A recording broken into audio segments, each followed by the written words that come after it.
უნდა იყოს დეოკუპაცია პირველ რიგში ჩვენ მეთანხმებთ თამაში და ვის უნდა ველაპარაკოთ დეოკუპაციაზე ჩრდილო კავკასიელ ხალხებს? ჩრდილო კავკასიელებსაც შეიძლება ელაპარაკოთ, რაზეც გნებავთ, მაგრამ გადაწყვეტილების მიღებები გასაგებია, მაგრამ პირველ რიგში ჩვენ გვინდა მე მგონი ეს თავისთავად გასაგებია და რაზე ვდავთ არ მესმის, იმიტომ რომ ამ საზოგადოებებთან, ჩერქეზებთან, ჩეჩნებთან, დაღესტნელებთან ნორმალური ურთიერთობის დამყარება, რომ სტრატეგიული მნიშვნელობის ამოცანაა, მე მგონი ეს არ არის. არა, მე არ დავ, მე კითხვას ვისვამ. ეს ურთიერთობები შეიძლება იყოს, თქვათ, განპირობებული და ხელშეწყობილი საუბრით პოეზიაზე, ადაწესებზე, ჩვეულებებზე, ეკონომიკაზე, ყველაფერზე. თქვენ შესაძლოა პერსპექტივაზე საუბრობთ და ხელისუფლება საუბრობს დღევანდელ დიალოგზე რუსეთის ხელისუფლებასთან, რომელიც დამეთანხმეთ, რომ ალბათ გაღიზიანდება სავარაუდოდ. რუსეთთან საუბარი, ისე ვიმეორებ, შეიძლება ამისათვის არის ფორმატები და ამისათვის არის კონკრეტული თემები. ეს თემა არის დეოკუპაცია, ეს თემა არის 12 აგვისტოს ცეცხლის შეწყვეტის შესახებ შეთანხმების შესრულება. ფორმატზე და დიალოგზე თუნდაც და აი ამ შესრულების მოდალობებზე შეიძლება საუბარი. არა ისახება მსგავსი გადაწყვეტილებები? იგივე თემებზე შეგიძლიათ იცით რა ახლა ნეგატიურად რა უნდა ჟენევის მოლაპარაკებაზე რომელიც რას გულისხმობთ მაშინ ალტერნატივა რა არის რომ ჩვენ არ გქონდეს ურთიერთობა ჩრდილო კავკასიელებთან მე მიმაჩნია რომ თუ კი დავდებთ სასწორნის ორივე პინაზე იმას თუ რა იქნება ნეგატიური და რა არ მოეწონება კრემლს ერთის მხრივ და მეორეს მხრივ რა პოზიტივი შეიძლება მოყვეს ჩეჩნებთან, ყარაჩაელებთან, ჩერქეზებთან ურთიერთობების დარეგულირებას, აი ეს მეორე პინა გაცილებით უფრო მძიმე იქნება და გადაწყვეტილება. ეს არის დეოკუპაციის ნიადაგის მშენებლობა. კარგით. ჰილარი კლინტონმა საქართველოს ამერიკის სტრატეგიული ქარტიის ფარგლებში გამართულ შეხვედრაზე განაცხადა, რომ ამერიკის შეერთებული შტატები კვლავ მოუწოდებს რუსეთს შეწყვიტოს საქართველოს ტერიტორიების ოკუპაცია, გაიყვანოს ჯარები და 2008 წლის შეთანხმებების პირობები შეასრულოს. ეს კარგია, გასაგებია, რომ უკვე სიტყვა ოკუპაცია საკმაოდ ხშირად იხმარება დასავლელი პარტნიორების გამოსვლებში, მაგრამ არის კიდევ ერთი. რუსეთისთვის კლინტონის მსგავსი განცხადება საკმარისია იმისთვის, რომ დეოკუპაცია მოახდინოს საქართველოს ტერიტორიების, თუ საჭიროა დასავლელი პარტნიორებისგან კიდევ სხვა მხრივ ზეწოლა. ესეთი სერიოზული პრობლემის გადაწყვეტაში, რამეზე თქვა, რომ ერთ ნაბიჯზე, ერთ განცხადებაზე მით უმეტეს, რომ ეს არის საკმარისი და ამით იგულისხმო, რომ პროცესი ეგრევე მეორე დღეს დაიწყება, რა თქმა უნდა, ამ თვალსაზრისით არა. მაგრამ ესეთი განცხადებები არის აუცილებელი რეზონანსის მომტანი და გავლენის მომხდენი რუსეთის საგარეო პოლიტიკაზე და მის დამოკიდებულებაზე საქართველოსთან. კარგი, ბოლო 7 წლის განმავლობაში ისევ ჰილარი კლინტონის სიტყვები მინდა გავაცნო მაყურებელს, დემოკრატიამ საქართველოში დიდი ნაბიჯები გადადგა, მუნიციპალურმა არჩევნებმა ხელშესახები პროგრესი აჩვენა.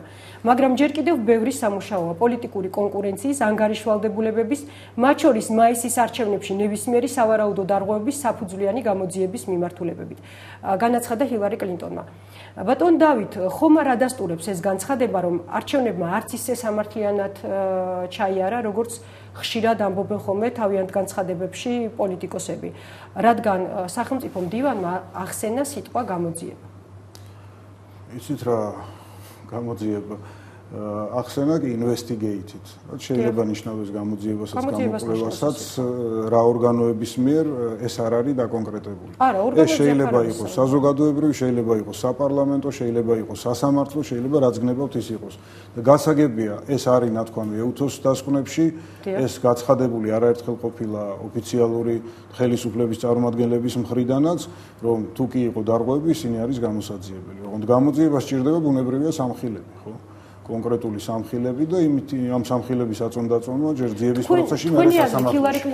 მაგრამ რის საფუძველზე გააკეთა ამ განცხადებიდან მოსჩანს, რომ ესე იგი არც თუ სამართლიანად ჩატარდა არჩევნები, არანაირად არ ამგონია, რომ შეიძლებოდა. რატომ დაუბრუნდა დღეს ჰილარი კლინტონი მაისის არჩევნების თემას და რის საფუძველზე გააკეთა ეს განცხადება თქვენ? იმიტომ რომ მის განცხადებაში აქცენტი არის, რომ მაისის არჩევნები იყო საინტერესო მნიშვნელოვანი გამოცდა საქართველოში დემოკრატიული ინსტიტუტების მშენებლობის.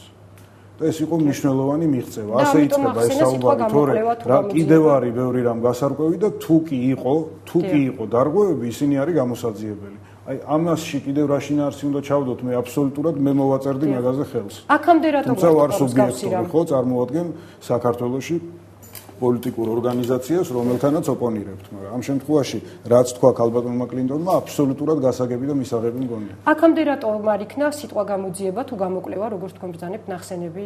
მე ისე ვიმეორებ, რომ როგორც შეერთებული შტატების შეფასებებში ამ არჩევნების, რომელიც მაისში ჩატარდა, როგორც თქვენ თქვით, ისე EUTHOS შეფასებებში, ფრაზები, რომ იყო დარღვევები და რომ დარღვევები ყოველთვის გამოსაკვლევია, ყოველთვის ფიგურირებდა. არაფერი ახალი ამაში არ არის. მაგრამ საუბარი იმაზეა, რომ ეს იყო პროგრესის მაჩვენებელი ეს არჩევნები და ამავე დროს მე ვიტყოდი, რომ არც ერთ ქვეყანაში, მათ შორის არც შეერთებულ შტატებში, არც საარჩევნო სისტემები და არც სხვა დემოკრატიული ინსტიტუტები ერთ თვეში თუ ერთ წელიწადში ან თუნდაც რამდენიმე წელიწადში სრულყოფილებამდე არ მისულა. ეს არის პროცესი სულ. კარგი, თუმცა ჰილარი კლინტონმა იმედები გამოთქვა 2012-2013 წლის არჩევნებთან დაკავშირებით ისევ გავაცნო თუ შეიძლება. და დაინახა ნიადაგი ამ იმედებისა, რომ ისეთი ნაბიჯები იდგმება 2013 წლიდან მოყოლებული. რომ ამის იმედის საფუძვლები ნამდვილად. კარგი, მოდით მაყურებელს კიდევ ერთ მცირე ნაწყვეტს გავაცნობ ამერიკის სახელმწიფო მდივნის გამოსვლიდან. 2012 წლის საპარლამენტო და 2013 წლის საპრეზიდენტო არჩევნებში საქართველოს უნდა აჩვენოს, რომ არა თუ აკმაყოფილებს, არამედ აჭარბებს კიდეც საერთაშორისო სტანდარტებს. ხომ არ არის ბატონ დავით ეს პირდაპირ მინიშნება იმაზე, რომ 2013 წელს მიხეილ სააკაშვილმა მშვიდობიანად უნდა გადააბაროს ხელისუფლება უკვე სხვა პოლიტიკურ ზალას. თუმცა ამ შეკითხვაზე თქვენ პასუხს მივიღებ სარეკლამო ბლოკის შემდეგ, გადაცემაში რეკლამის დრო.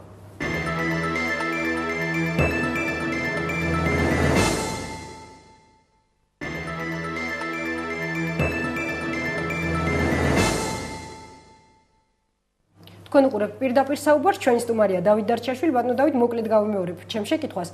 ხომ არ ნიშნავს ჰილარი კლინტონის იმედები იმასთან დაკავშირებით, რომ 2012-2013 წელს საქართველოს შეძლებს არათუ დააკმაყოფილოს მათი მოთხოვნები, არამედ კიდეც გადააჭარბოს მათ იმას, რომ იმ მინიშნებას უпростоრად, რომ პრეზიდენტმა სააკაშვილმა მშვიდობიანად უნდა გადააბაროს ძალაუფლება 2013-ში უკვე სხვა პოლიტიკურ ზალს. კითხვაზე კითხვით გიპასუხოთ, რატო უნდა ნიშნავდეს? არა, რატო უნდა ნიშნავდეს? არ ვიცი, ესეთი კითხვა დაისვადა თქვენ. საუბარი არის შემდეგზე, რომ არჩევნები ჩატარდეს გამჭვირვალედ, გათვალისწინებული იქნას თუ რამე დარღვევები იყო წინა არჩევნებში, მაგრამ ამავე დროს იმ ხაზგასმით, რომ წინა არჩევნები იყო პოზიტიური და პროგრესული, ესეც მისი სიტყვებია.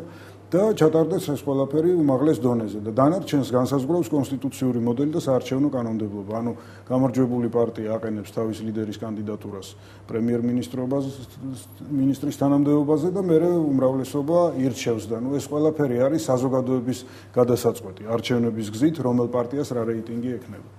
და მე ვილაპარაკოთ რომელ პარტიას ვინ ლიდერი ეყოლება. არა, საუბარია ბატონო დავით იმაზე, რომ 2013 წელს საპრეზიდენტო ვადა სააკაშვილს ეწურება და მას მოუწევს გადაბარება ხელისუფლების. სტანდარტი, რომ პრეზიდენტი დემოკრატიულ ქვეყნებში ორ ვადაზე მეტით არ იყრიდეს. ამაზეა საუბარი, ამას გულისხმობთ გადაბარებაში.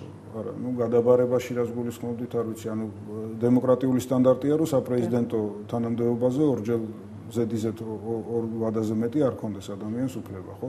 ყველაფერი დანარჩენი არის ამორჩეველის გადასაწყვეტი.